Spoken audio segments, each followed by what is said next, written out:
Vamos voltar no tempo, lá para o século II. O cristianismo era uma fé novinha em folha, sabe? E estava tentando se encontrar num mundo que era um caldeirão de ideias. Foi uma época de muita agitação, um verdadeiro campo de batalha, mas não de exércitos, e sim de crenças. E bem no meio disso tudo, uma guerra secreta estava rolando. Uma guerra pela alma do que viria a ser uma das maiores religiões do planeta. E para nos guiar nessa análise, a gente vai usar um documento histórico fundamental, Contra as Heresias. Ele foi escrito por volta de 180 d.C. e olha, não é só um texto de teologia não, é uma denúncia cheia de paixão, um ponto final em muita discussão. É na verdade uma resposta direta a um sistema de crenças que quase, mas quase mesmo, mudou o rumo de toda a história. É com essa pergunta, uma pergunta bem chocante, que o conflito todo começa. Uma ideia que, na época, fisgou muitos dos primeiros cristãos e armou o palco para uma das maiores batalhas de ideias da história. E as consequências disso, a gente sente até hoje. Para entender essa batalha, a gente precisa primeiro mergulhar nas ideias radicais de quem o Irineu estava combatendo, os gnósticos. Para eles, o nosso mundo não era uma criação divina perfeita, mas sim uma falha cósmica, um acidente de percurso. A palavra-chave aqui é gnose. Gnose quer dizer conhecimento. Para os gnósticos, a salvação não vinha de uma fé simples, daquela que está disponível para todo mundo. Não, ela vinha de uma sabedoria secreta, revelada só para alguns poucos escolhidos. E isso, claro, criava uma elite espiritual que batia de frente com a ideia de uma igreja aberta para todos. Tá, mas que conhecimento secreto era esse? Bom, era uma história da criação completamente diferente. Um universo super complexo, até meio esquisito, que virava de ponta cabeça tudo aquilo que a igreja primitiva ensinava. No começo de tudo, segundo a mitologia deles, não existia o nosso universo. O que existia era o pleroma, a plenitude. Um reino de pura luz, puro espírito, totalmente perfeito e muito, mas muito distante da nossa realidade material.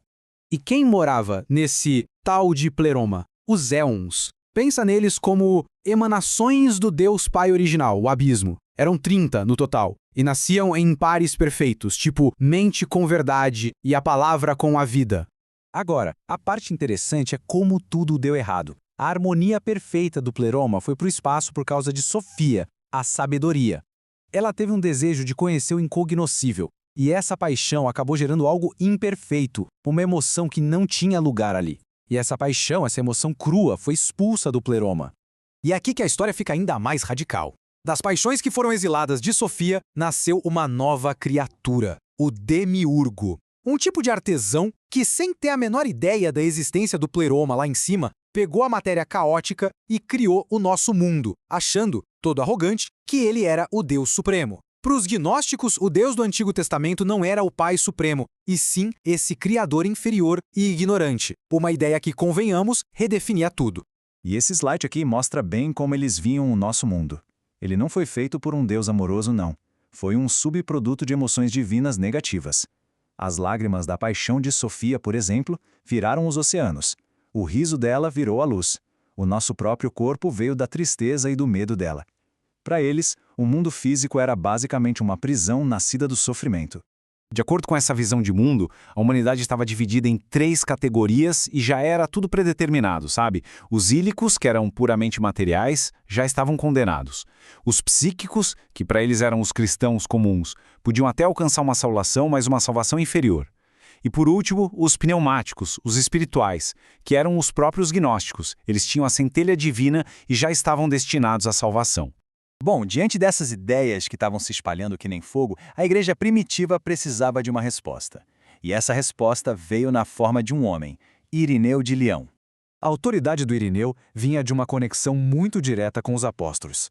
Ele foi aluno do Policarpo, que por sua vez foi aluno do próprio apóstolo João. Então, como bispo, ele se via como um pastor que precisava proteger seu rebanho de uma doutrina que ele considerava muito, muito perigosa. E essa citação mostra a urgência que ele sentia. Para o Irineu, isso aqui não era um debate acadêmico, não. Ele via os gnósticos como lobos em pele de cordeiro, usando uma linguagem que parecia cristã para desviar as pessoas da verdade e levar todo mundo para o buraco. Irineu também era um mestre da retórica. Ele não só argumentava, ele ridicularizava. Aqui, ele está usando um sarcasmo super afiado para mostrar o que ele via como o absurdo dessas mitologias gnósticas, tratando tudo como se fossem fantasias bem elaboradas e vamos ser sinceros, um pouco bobas. Mas a resposta do Ireneu não foi só atacar. Ele apresentou uma arma poderosa do lado dele. Uma declaração de fé que era simples, pública e unificada. Ele chamou isso de a regra da fé. Então, o ponto principal é esse contraste aqui. De um lado, os gnósticos ofereciam segredos para o Melite. Do outro, Ireneu oferecia uma verdade pública para todo mundo. De um lado, um panteão cheio de seres divinos, do outro, um único Deus. Não eram só visões diferentes, eram futuros completamente incompatíveis para a fé cristã. Um era secreto e exclusivo, o outro público e universal. A regra da fé era incrivelmente direta. Nada de éons, demiurgos ou paixões cósmicas. Só os pilares essenciais. Um Deus criador, um Salvador que se fez carne, o Espírito Santo, a ressurreição e o juízo final. Era um credo que qualquer pessoa podia aprender, decorar e passar para frente. Simples assim. E o argumento final de Ireneu, a sua carta na manga, era a unidade e a consistência. Enquanto os sistemas gnósticos mudavam de mestre para mestre, essa fé simples era a mesma no mundo inteiro. E para ele, essa universalidade era a prova da verdadeira tradição que veio dos apóstolos. Ok, isso tudo pode parecer uma disputa teológica meio obscura de quase 2000 anos atrás.